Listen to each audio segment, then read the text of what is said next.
Hey y'all, Radar here with you. It is July 4th, 2025. It's about 1 o'clock in the afternoon here Mountain Time, and it's raining, and it's been raining all day. So that's why we're not out fishing, doing anything crazy. And the wife had to go into work today. She just got home, so she's out in the yard playing with the dogs, and I was going to show y'all how to make some really good spinach jalapeno poppers.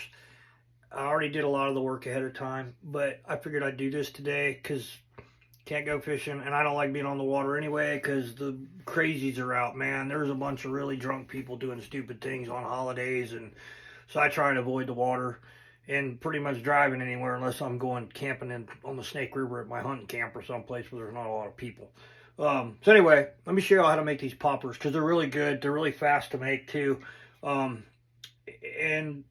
I know I saw where somebody had bought 6 jalapeno poppers from Costco when we went camping last month with all our friends, and this friend had bought this little package of poppers that was 6 poppers, and it was $15, and I about died. I'm like, man, I can make enough for 40 of us for $15, because jalapenos are 99 cents a pound or whatever they are.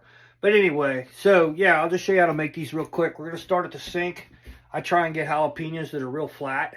You can get the ones that are real curvy and they look a little more artistic, but I'm not into artistic. I'm into like making something to eat really fast. It's going to taste good. So get these flat poppers like this. Do it at the sink and put cold water on. If you run hot water, the fumes from eating a jalapeno will make you start sneezing, and it drives my wife crazy. It makes your eyes start watering. So we're going to cut the end of the jalapeno off like that, chuck it over there. And then we're going to lay this thing flat, and we're going to cut it as flat, right down the center, as flat as we can get it. And as much in the center as you can get it. Okay, so I've already done some more over here, and then you end up with this. So we're going to clean out this, and this is where the cold water comes in handy, because if you're doing it over cold water, it keeps the fumes down, and it helps wash some of this off your head, because you need to wash your hands really well when you're done doing this, because I guarantee you, you will touch your eye, or even worse, go to the bathroom, and you will find out that you still have jalapeno popper juice on your hand. So again, we're going to get all the seeds out. Jalapenos, for the most part, see that? I love hot stuff, but they even make me kind of cough a little bit. And if you ever clean habanero peppers or anything more than a jalapeno, don't do it in the house. It will ruin you. Like, it'll make you almost sick, because the fumes are just... That's their natural defense, man. That's why peppers are hot. I know that from having an ag degree. So anyway, we get these done. And if you want, you could put these together like this and make a whole popper, so that it's stuffed and I put toothpicks in it. I've been splitting them in half because it just makes them go a little bit further. So anyway, we got our jalapeno cleaned. I got to get a rag and get that off my... So then what else you're going to need to start with after you do your jalapenos, you need one of these roaster pans. I cover it with aluminum foil so that and I cut the slats out like so. So this way we don't make a huge mess, and when we get done, it's really easy to clean up, and my wife's really happy about that. You want to turn your oven on. I do it at 400 degrees. You could do it at 350, but you're just going to have to cook them longer. 375 is a good temperature to do it at. The reason I do them at 400 is because I like the bacon to be really crispy instead of kind of sloppy. So that's why I do it a little bit warmer. But you do have to keep an eye on it.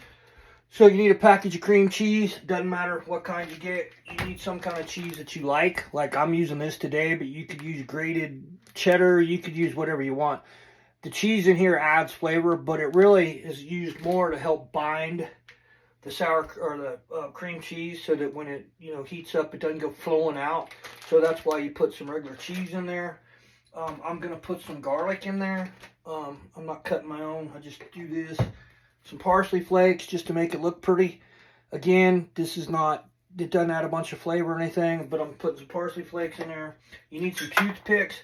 I use Everglades Heat for my salt and heat and pepper kind of. You could put whatever you want in there. Tabasco sauce worked, but I have found that Tabasco sauce and jalapenos just don't mix.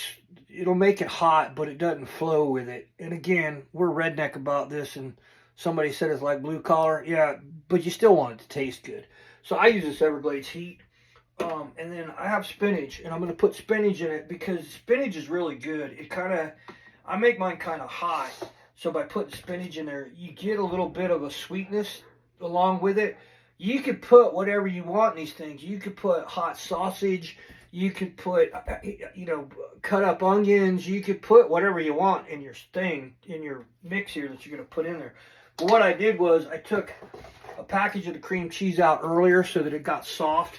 Because if you try and pull it right out of the fridge and do it, you're going to be ticked off because it's really, really hard to mix. So I have my cream cheese in a bowl here. And we're going to kind of get it kind of started with smoothing it out. Because again, this has been sitting out for a while. So it's creamy, but it's still pretty stiff.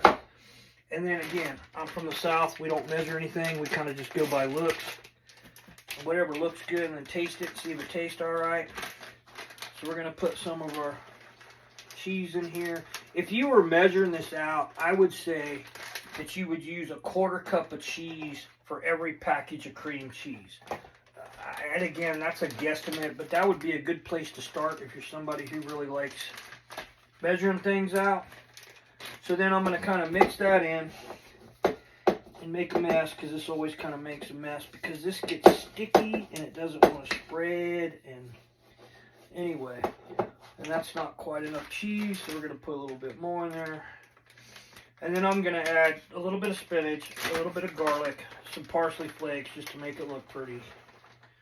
Because again, my grandmother always told me, if you can dance, you'll never be without a date. And if you can cook, you will never sleep alone. And I thought, well, that was kind of funny coming from grandmother, but I think what she meant was your wife will be happy all the time, especially if you're helping in the kitchen. And this is one of those things, you could throw these on the grill. You just got to keep an eye on it. There's no way to really mess them up. And then again, I'm adding just enough. I'm adding it by just kind of what I think looks about right. I'm going to get my little fork here and put just a little bit of garlic in there.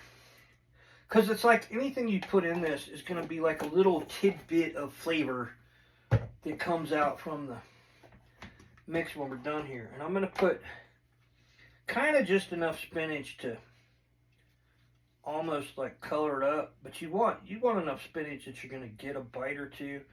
And this is spinach we had left over from dinner the other night, is the other reason I'm going to use it. Because trust me, this is going to be really good. I love spinach too.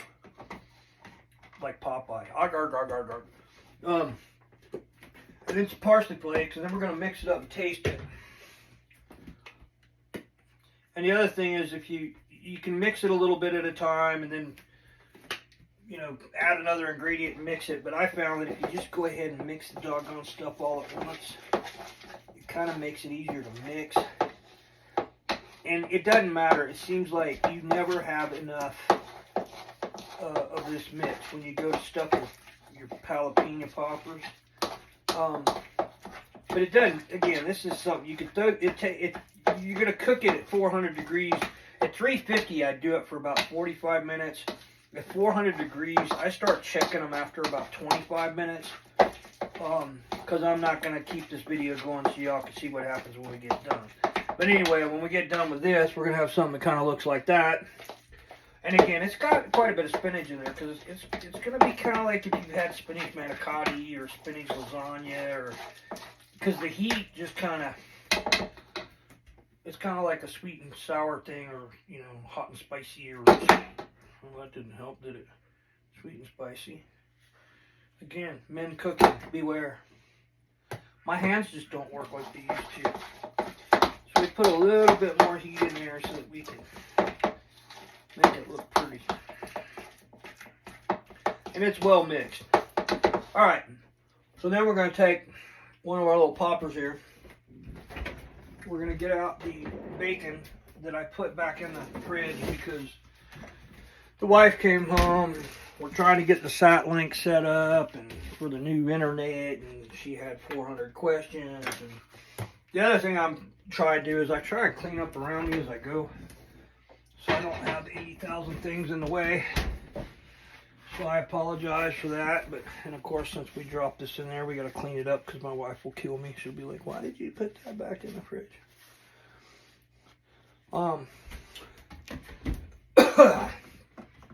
And there's even like these jalapeno flakes. If you wanted it really hot, you could add this in there because the jalapeno peppers actually lose some of their heat. Any pepper, when you cook it, especially in butter, it'll kind of lose some of its heat. But then, so we could do this one of two ways. We just take our fingers and we fill this in. And again, if I was, you can make these into whole poppers. Like I could take this, you know, put this over the top of that. I would stuff it with a little more, and then I'm going to wrap it in bacon. Matter of fact, we'll just do one like that. So we're going to put a little bit of extra stuff in there. We're going to set this down here. Now we have a stuffed pepper. Then we're going to get a piece of bacon. Yep, it's about right. We're going to get a piece of bacon. And with these whole peppers, I take a whole piece of bacon. And that was the other thing. She brought those ones from Costco that cost 15 bucks. They didn't even have them like toothpicks in them. So when we tried to grill them, fortunately we had the stuff to make more. But the ones that were $15 a package, when we tried to grill them, they just fell apart. I mean, it was like a huge mess. So anyway, if you put a couple toothpicks in there we have a stuffed whole jalapeno pepper. And then what I do is I put them, space them out on this roaster pan here. And you want to keep it so they're not touching. But then I'll go ahead and stuff all of these, and then like what I've been doing lately, because it goes farther, because you use more bacon, but you actually, it'll make the poppers go a little bit farther if you just leave them, you know, like a half popper, and set that in there. And then we only need like a half piece of bacon, which a knife would have been good to get out and get ready. Again, I just decided to do this a minute ago because I was like, you know what, I can't really do anything else today except for go do fishing equipment stuff. So see, now I could cut that off and use just a half a piece of bacon, or I could even probably just break it here. Of course, that's not going to work because it's trying to be a pain in the butt. So anyway, and you don't necessarily have to put a toothpick. But if you do, it kind of helps to keep them together. And then the bacon, when it crisps up, it holds all that together.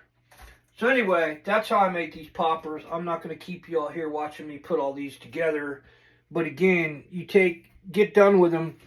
I put them in the other oven at 400 degrees for about 25 minutes. And then a lot of times what I'll do is to crisp up the bacon, I'll either put the pan on the top shelf if it's not already on the top shelf, and then turn the broiler on and only do it for like 4 minutes, because it'll go to 500 degrees and it's right there.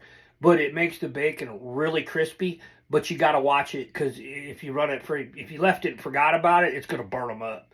So again, I hope you enjoyed this. Later on, since it is July 4th, we're going to be making some hot dogs, and I'll do another video, or I might even go live to show you really quick how to make the best damn hot dog, boiled hot dog. My wife hates hot dogs, especially boiled, but she likes them grilled, and I'll show you all how to do that later. But anyway, there's my jalapeno popper thing.